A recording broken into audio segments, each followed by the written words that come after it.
How to log in crypto.com on desktop PC. Hey everyone, welcome back to the channel.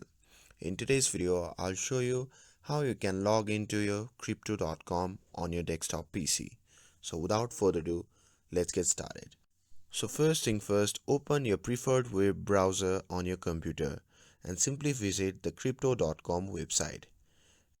And once you are inside the site, you can see the option to log in the top right corner of the screen. Simply tap on that.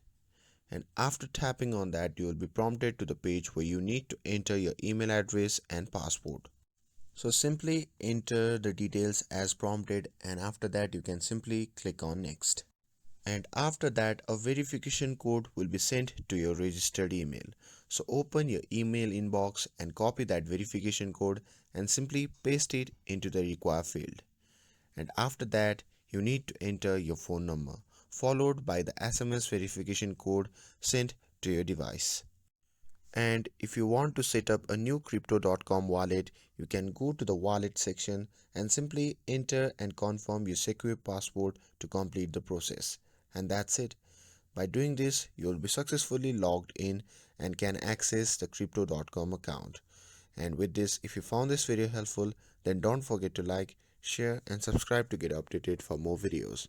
Thanks for watching, and I'll see you in the next video.